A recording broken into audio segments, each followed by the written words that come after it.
Hello and welcome to another entry in the Epic Dream series. This one's going to be called World of Darkness. My name is Drifter, and in this series I tell you stories from my extremely vivid lucid dreams. If you're unfamiliar with this series, I would highly recommend you click the link down there in the description and check out episode 1, but a short version is I have extremely lucid dreams, and they're extremely vivid, and I remember them very well. Sometimes they're nonsensical, but sometimes they turn into fantastic stories. Some of these I'm trying to get developed into books or comic books, and today I'm going to be telling you one of those stories. The gameplay, not entirely relevant, but fun to watch. I'm going to be starting off with this CUDA gameplay because much like my dream, everything goes wrong in the beginning of this gameplay. I do pretty terrible, but through no small amount of sweat and effort, I managed to turn it around and get a very fantastic game. It picks up as it goes, much like the dream. So we're going to start off at the very beginning in my dream. I wake up and it's a regular day in my house. I'm packing my bags and I'm getting ready to go on an airplane trip. I'm going to a gaming event. As a gamer or YouTuber, I do this all the time.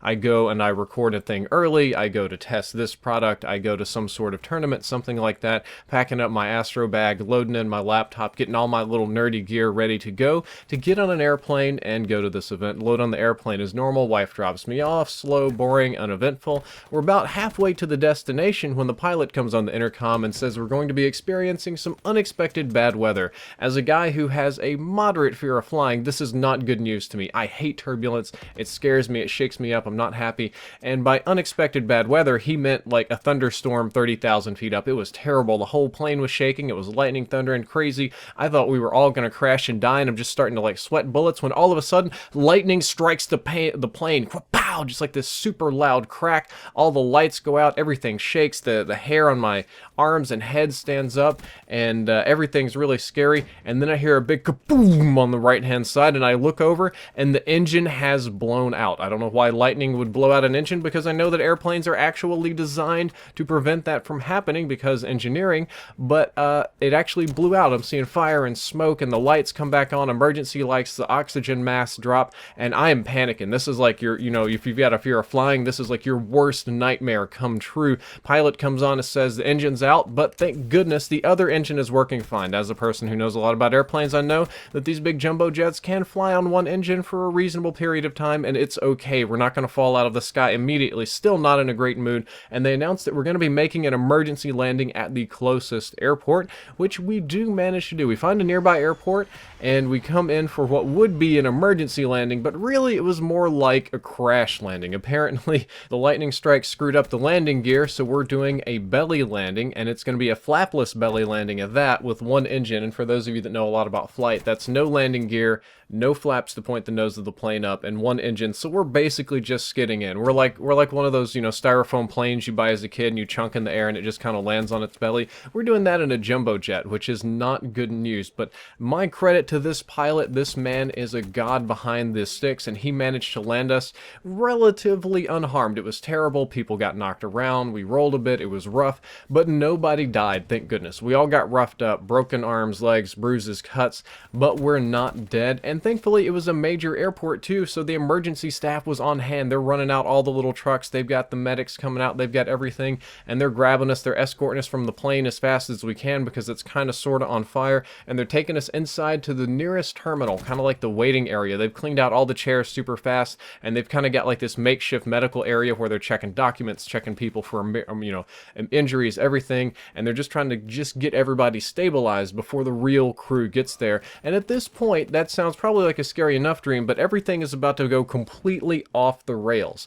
At first, I don't notice that anything is wrong with this particular airport. Maybe I'm in shock, maybe I'm too busy to care, maybe I'm just thanking God and happy to be on the ground, not dead, but everything seems okay. But after a minute or two, I get a second to sit down, to breathe, to relax, to think about where I'm at, and I notice that something is kind of off with the airport. It's just a lot of little small things, like the design is a little bit different, the colors are funny, I can't quite make sense of the advertisements on the wall, and I'm thinking, maybe I hit my head or something, maybe I'm delusional, maybe this is a normal kind of thing you would expect with a major airline disaster, but it doesn't feel right. Something is inherently wrong and creepy about this place. Now, thankfully, and maybe not thankfully, I just get a forewarning on this one, I'm sitting next to an older couple, and the old lady is bleeding. She's bleeding. She's managed to cut her arm too bad. It might be broken, but it's pretty bad.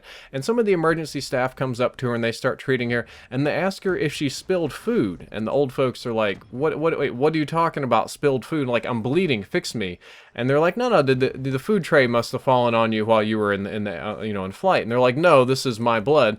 And you could have seen the look on this emergency staff's face, like they were terrified at the sight of blood. And she's like, that's your blood? And she's like, yeah, this is my blood. And she just screams, oh my God, humans, we've got humans in the airport. And I'm like, what? Humans in the airport? Weren't humans always in there? What's going on here? And the entire staff erupts into a panic. All of the emergency personnel just drop what they're doing. They start screaming. They realize something is wrong, and they just look at us like we're kind of monsters. And about 10 seconds later, the emergency alarm goes off, and the crew just runs away. They just straight up bolt. And all the people that were there watching, because it's an airline disaster, right? Like, people want to see what's going on. All the people standing around watching this bail. All the people from the other terminals, all the people looking at the glass from the other side, they just panic and GTFO. And I'm like, what in the balls is going on here? Humans. It takes almost no time before the airport security guys are starting to charge at us with batons. Like, we're about to be attacked, like we're rioters or protesters, and all the security guys are coming at me. And I kind of shake my eyes and I look at them closely, and that's when I realize they're all vampires. They're not a single human in this entire airport, and our airplane of humans are the only people that made it here. And it didn't catch me at first because they look normal enough, maybe just a little bit pale, but they look just like normal humans. They talk like humans, they smell like humans as far as I can tell, and they have very, very tiny fangs. I don't even see the fangs until I look closer at the advertisements, and I realized that the advertisements on the wall were off because they weren't for humans. They were vampire advertisements. That's why the colors were wrong. That's why there were so many stupid vampire. I don't know, I must have been thinking it was like some kind of new Twilight movie I missed out on, or just something, because it didn't matter. They're fictional in our world. We see them all the time and we don't think about it. But no, there were little fangs on these advertisements, and all these people were vampires. And what's even worse is that the vampires consider us humans, which are just thankful enough to not be dead from the plane crash, to be a huge threat to them. Like, we're dangerous and we're scary. And everybody in the waiting area panics as well. It's a pure chaos in the airport. The security guys are coming in like they kind of want to come in and charge, but there's like 100 or 200 of us and they don't. But then the real security team shows up. The real big boys, the scary guys. There's like 20 to 30, maybe 35 of them. It's hard to count because they rolled in super fast. And I'm not a guy that waits around. I'm a guy that believes in doing something instead of just sitting still. But they're kind of dressed in riot gear. Probably not riot shields like the big plastic ones or the metal ones, but they've got the helmets, they've got the gear, they've got the equipment. They carry a various assortment of batons, tasers, and those really, really painful beanbag shotguns that kind of sort of can kill you if they shoot you in the head. And it's like no hesitation, no mercy. They just start popping people with those beanbag shotguns right and left, and they're like covering as the baton and taser crews roll in and just start tasing old women and just beating them as hard as they can on the ground. It takes all of about 2 seconds of this for me to process and just realize, you know what, time for me to GTFO. I am gonna leave.